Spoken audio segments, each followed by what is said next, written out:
नाही आलं. एकदम आतमधून नागिन आले ते दिसत पण नाही बाहेर. काय माय तुमचा मुलगा आजारी आहे काय? अरे बापरे, माझ्या तर अंगाला काटा झाला. आम्हाला काय झालं ना आम्ही तर डॉक्टरकडे जात नाही, पण डॉक्टरांचा सल्ला घ्यायचा नाही.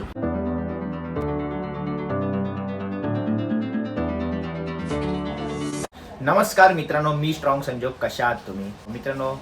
प्रॉब्लेम असा झालेला आहे की नागिन झालेले आहे. खूप त्रास होतो ह्या गोष्टीचा, खूप खाज येते, खूप जळजळ होते. गरमीचे पण दिवस आहेत आणि खूप जणांचे मेसेज कमेंट येत आहेत की दादा हे कर ते कर. तर माझे उपचार चालू आहेत. जर माझं पूर्ण हे बरं झालं तर मी तुम्हाला नक्की सांगेल की हे कशामुळे, म्हणजे कोणता उपचार मी केला आहे. आणि खूप जणांचे कमेंट्स पण येतात की दादा इथे जा तिथे जा, आम्हाला एक्सपिरियन्स आहे, आम्ही हे केलं आहे. तर खूप खूप धन्यवाद त्यासाठी की तुम्ही आपल्याला सांगते, आपली केअर करता. त्यासाठी प्रतिभा इथे बघा, हे काय बोलतात प्रतिभाला? म्हणजे झोपवायची ती जागा, जिथे तुम्ही झोपता ना हां, ती जागा म्हणजे ऊब द्यायची. ओके. कापूर आणि धूप टाकून, कापूर आणि धूप टाकून ऊब देते प्रतिभा त्या जागेला.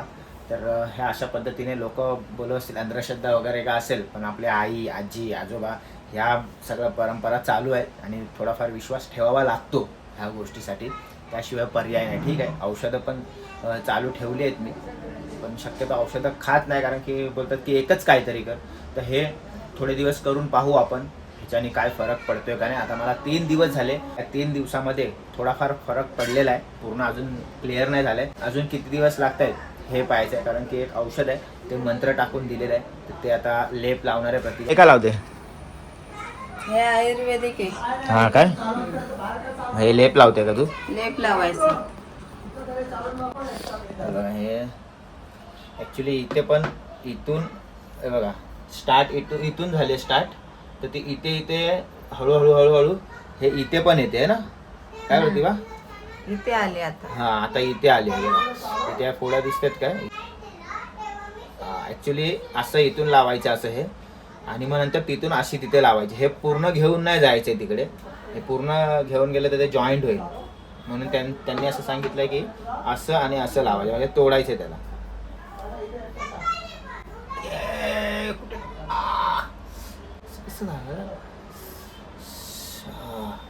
आता हे लावताना काय वाटत नाही, थोडंफार थंड आहे, पण थोड्या वेळाने की असं चावतं ना आतून, बापरे खूप बेकार चावतं एकदम. तरी बरं एवढं दुखत नाही आता तुमचं? हा, नाही दुखत एकदम. मग पण इथे जे खाज येते ना इथे ह्या साईडला, एकदम बेकार खाज येते. इथे जे आहे ना आता जॉईंट होतं इथे मध्ये मध्ये, हा. ते एकदम बेकार खाज येते तिकडे. होईल आता बरं. जरा पाठीमागून घे, पाठीमागे पण खूप खाज येते तिथून. हा असं, हा हे असं औषध लावावं लागतं. 3 दिवस झाले लगातार मी हे औषध करतोय. थोडासा फरक आलेला आहे याच्याने. अजून किती दिवसामध्ये हे क्लिअर होतं. प्रतिभाचं गाणं चालू आहे, अच्छा सिला दिया तूने मेरे प्यार का. प्रतिभाने हे लावलेलं आहे. ते एवढं हे असंच ठेवायचं आहे. आणि नंतर मग जेव्हा मी जेवायला बसेल त्याच्या अगोदर हे पुसून जेवायला पुसायचं आणि मग नंतर परत लावायचं. परत रात्री, म्हणजे दिवसातून 3-4 वेळा तरी हे लावायचं. 5-6 वेळा लावायचं, ते लवकर बरं होईल. मला वाटतं बरं नाही होणार ते. बरं हो, म्हणजे थोडा फरक पडलाय.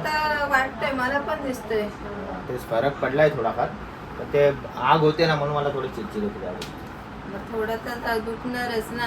हा काय, आधी सगळं केलं असतं. ज्या काम आम्ही काय करतो माहितीये का, आम्हाला काय झालं ना आम्ही तर डॉक्टरकडे जात नाही, स्वतःची मनमानी करतो.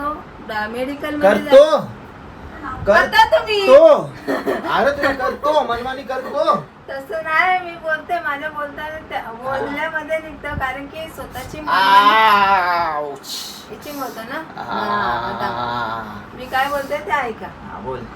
स्वतःची मनमानी करतात, मेडिकल मध्ये जातात, ते मेडिकल वाल्याला सांगतात मला हे होतं आणि गोळ्या घेऊन यायची, क्रीम घेऊन यायची आणि लावत बसायची, पण डॉक्टरांचा सल्ला घ्यायचा नाही, अशी त्यांची मेंटॅलिटी आहे.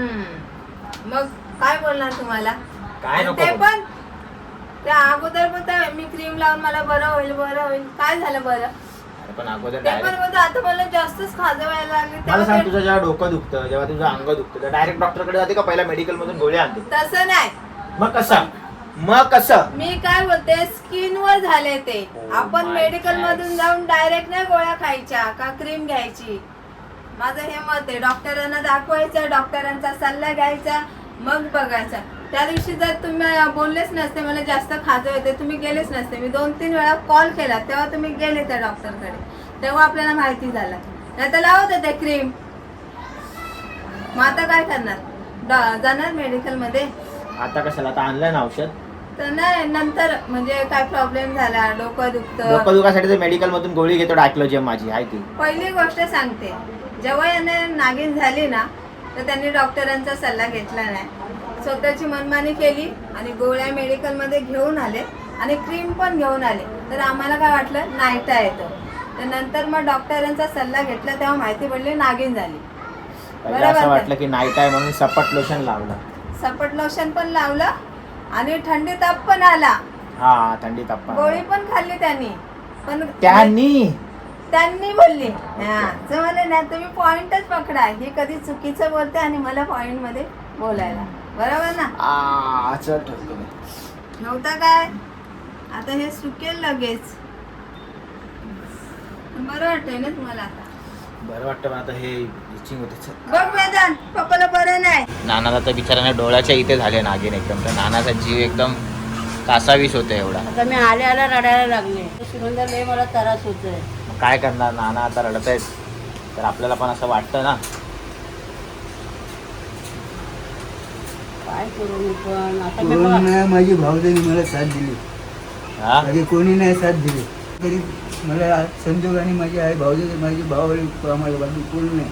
असं काय नाही होणार, प्रत्येकाला मौका मिळतो सेवा करायचा. येते ना, पण काय नाही ते. साथ दिली म्हणजे काय? मला काही समजलं नाही बाबा ते. हा. डॉक्टरचं औषध केलं पण ते लागूच नाही पडला. लयच त्रास व्हायला लागला. मला तर काय करू मी. शेवटी आता त्या पोराचं लगेच पटकन दिसून आला म्हणून मी पटकन त्या डॉक्टरकडे माझं नेलं. कसं माहितीये नाना, पहिला तुम्हाला झालं ते हा काय, तुमचं आम्हाला कळलं नाही हा, एवढं. मग? मला झालं. मला झाल्याच्या नंतर तुम्ही बोलला हे काय लावलं म्हणून तुमच्याकडे लक्ष गेलं आमचं. तर तुम्हाला जास्त झालंय ते. काल मग? तिकडं डोळ्याने जावत नव्हतं तरी मला बोलतो सुनंदा मी हजेरीला गेलो तिकडे तिथं पण डॉक्टर काय फरक नाही पडला. एवढं आजीला जाऊन आलो. 3-4 डॉक्टर आरामच नाही काय पडला. तर मग मलाच कसं तरी वाटलं मी चला तर संजोगला नेलंय तिकडे तुम्हाला घेऊन जाते. मग पटपट शॉपवरती 2 नातवांना ठेवलं आणि त्यांना मग नाला सोपायला घेऊन गेली. माझ्या मैत्रिणीला फोन केला, ती बोलली आई तू ये मी घेऊन जाते म्हणून. बोल काय करू आता. आता नाना मी बेडरूम मध्ये असंच पडलो होतो, मी पण हे लावलं औषध, बेडरूम मध्ये पडलो होतो आणि आई बोलते की नाना रडतायत. बोलो का, बोलते त्यांना त्रास होतो. बघते का नाना इथे जोर जोरात रडत होते. काय आला काय नाही, नका टेन्शन घेऊ, होईल व्यवस्थित नाना. अरे तुम्ही लोक पाहिजे बस, जीव पण आहे, साथ देतो. एकच त्यांचं आतून आलं ना म्हणून आम्हाला दिसत नाही आलं. एकदम आतमधून नागिन आले, ते हा. दिसत पण नाही बाहेर. काय आतून तर परत डोळ्यापर्यंत गेले. मग मला नाही ते कसं तरी वाटलं. मी बोलली चला मी घेऊन जाते. मग आता त्यांना घेऊन गेले. आता औषध लावणं आता कामावर ना आले तर काय नाही बरं वाटेल. त्यांचं लवकर दिसून नाही आलं ना, काय करणार. नाना आता आराम करा तुम्ही एकदम. काय? जेवलात तुम्ही? जेव्हा पोटभर मी सकाळी तुम्हाला नारळ पाणी आणून देऊ. संजोग पितो ना तेव्हा संजोगला बरोबर घेऊन येणार. हा, आतापासून 2 नारळ पाणी आणा. आम्हाला वाटलं तुमचा वेगळा प्रॉब्लेम आहे का काय, हा. म्हणून आपण लक्ष नाही दिलं त्या गोष्टीवर. तुम्ही आणि दवा दिसून नाही मग आलं ना आणि तुम्ही समजा. दवा वगैरे म्युन्सिपाल्टी मधून गेलो घेऊन. ना डॉक्टरकडे, आपलं आजारीला, हा. त्या डॉक्टरने फिल्म सिटीला गेलो. मोठा डॉक्टर होता डोळ्याचा. त्यांनी सांगितलं हवं तुम्हाला नागिनचं आहे. तुम्ही चेकअप केलं हा, हा. तर नागिनच आहे करत. आणि मग डॉक्टर काय काय बोलले नागिन आहे, काय काय बोलले नाही. हाय नाही करता करता मी गोळ्या दवा चालू केलं बाहेरच्या. फरक नाही पडला, आता जास्तच झालं. काय नाही बरं वाटेल बरं वाटेल. जाऊ दे, तुम्ही आराम करा. चला सीन आहे बघा माझा इथे जो आहे ना, हा सीन एवढा बेकार आहे ना, तो सीन एवढा डार्क झाला होता माझा. जे दिसतंय तसं पण तसं नसतंय, लय भारी पडते. हा, मग तुम्हाला वाटतं वाटते असं. काय? आता माझं आहे ना बघा, इथून आहे ना, इथून एवढा कळ सरळ, मारतात सरळ. नाही इथे, एवढी कळ मारते नाही, ते दिसत नाही. दिसत पण नाही. आतमधून कळ आतमध्ये मारते. काय होते ते मग? जीव जातो. नाही ते मंत्र टाकणारे पण बोलले आतून त्यांना हे होईल, थंड खायला सांगा त्यांना. थंड खावा. जावा आता झोपा. जेवलात ना तुम्ही, आता झोपा. तर मित्रांनो, आई आली आहे घरी शॉपवरून आणि आता आई जेवायला बसली आहे. काय बोलते आई बाकी विशेष? काय नाही रे.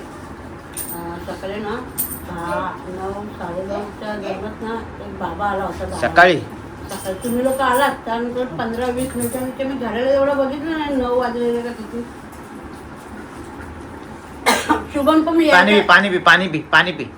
शुभम पण यायच्या अगोदर आला आणि बोलतो माय मला चाय द्या ना. नाही माय मला चाय दे ना. तर मी बोलली हो कशात देऊ तुम्हाला, पेपर कपमध्ये देऊ का कपामध्ये देऊ. तर माय तू कशात पण चाय दिलीस ना तरी चालेल. मग त्याने एक कपात चाय दिली, चाय पियाले. मग तो माय तुला टेन्शन घेतेस, टेन्शन घेऊ नकोस. पण हे तुझे आता वाईट दिवस आहेत ना ते थोडे दिवस चांगले दिवस येतील. मी काय नाही बोलली, मी गप बसले. नंतर जाता जाता मला बोलतो माय तुमचा मुलगा आजारी आहे काय. अरे बापरे माझ्या तर अंगाला काटा झाली. मी काय नाही बोलली. हो मी बोलली बाबा आजारी आहे. तर तो काय टेन्शन घेऊ नकोस. तू टेन्शन लय घेतेस, टेन्शन अजिबात घेऊ नकोस तू. तो चल माय मी येतो हा. मी त्यांच्या पाया बिया पडली, 11 रुपये दिले हातावर. पण तो माय दिलेच नाही ना तरी मला चालेल, हे मी दान करेन मंदिरामध्ये असं बोलल्याने गेला तो. काय ग प्रतिभा काय सीन आहे. बरोबर आहे. अरे आहे असे खूप जण येऊन बोलतात रे. कसा एवढा काय त्याच्या मनावर खूप जण नाही. येणारे आणि असं अचानक येणारे त्याच्यात फरक असतो. सगळे अचानकच येतात प्रतिभा. तसं नाही. मग कसं? जे आता आई आजारी पडली त्याच्यानंतर तुमचा नंबर लागला आणि नाना पण आहे त्याच्यामध्ये. मग सारखं आजारी कोण ना कोण पडतच आहे म्हणून तर बोलला ना तो. आणि असं अचानक कसं सांगेल आई तुमचा मुलगा आजारी आहे का. मग मला आम्हाला काटा झाला. मी काय नाही मग बोलली. काटा येणार. व्हिडिओ बघत असेल आपले. व्हिडिओ काय साधू लोकांना थोडी माहिती आहे. तुम्ही युट्यूबला आहे सगळ्यांना माहिती आहे. बोलली. मग मी काय नव्हतं माझं टेन्शन नको घेऊ, सर्व चांगलं होईल तुझं. अहो ते बघून पण ओळखतात. मी आता नको तुझे थोडे दिवस खराब आलेत. मग काय टेन्शन नको घेऊ. तर मित्रांनो कहाणी ऐकली असेल, कहाणी आवडली असेल तर नक्की लाईक करा. तुमच्यावर अशी कधी घटना झाली आहे का हे पण सांगा तुम्ही. तर सगळ्यांचे जेवण झाले, उद्या सकाळी उठायचं लवकर. ह्या काळजी तुम्ही तुमच्या परिवाराची, आम्ही पण काळजी घेतो. जय हिंद, जय महाराष्ट्र.